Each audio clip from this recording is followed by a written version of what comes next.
How you doing, everybody? Thanks for clicking on to this little special video, by the way. It is Sunday evening, but by the time you're watching this video, it's going to be Monday afternoon or evening. But I wanted to just basically discuss the live visible satellite imagery and how incredible, how many things that we're actually seeing in this one image.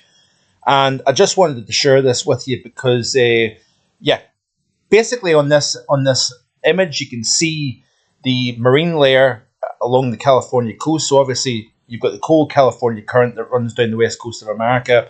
Obviously that means that we've got this temperature gradient between the air being warmer than the water. Therefore, we've got this moist, marine layer trapped underneath the Pacific high. And you can actually see, if you look very, very closely at Southern California, you can actually see the marine layer peeling back to the coast.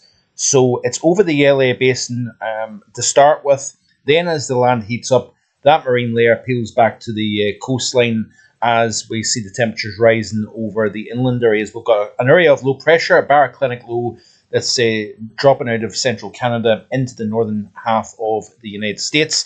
We've got a frontal system here over the southern tier of the US. We've got the tropical storm Barbara off the Mexican coast. And we've also got some very strong convection here, thunderstorm activity, delivering flash flooding to parts of Guatemala, El Salvador, and adjacent areas.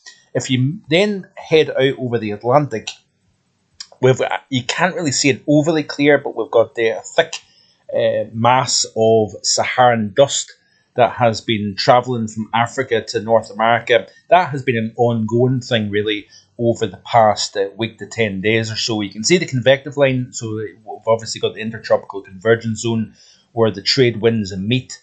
We've also got northeasterly winds over the Cape Verde Islands, and that is creating a Kármán vortice.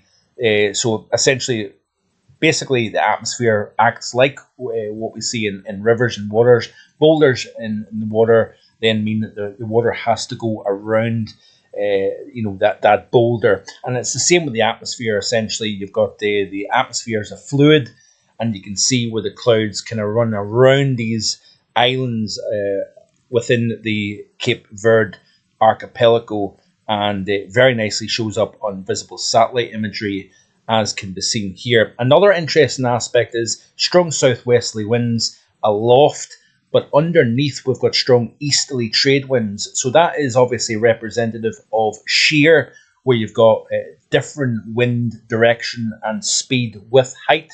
So you've got the strong easterly wind at the mid-level of the atmosphere, and then over the higher altitudes within the atmosphere, you've got winds coming in from a southwesterly direction. That's obviously quite detrimental to tropical systems because they don't like winds changing direction and speed with height, and that's essentially what wind shear is.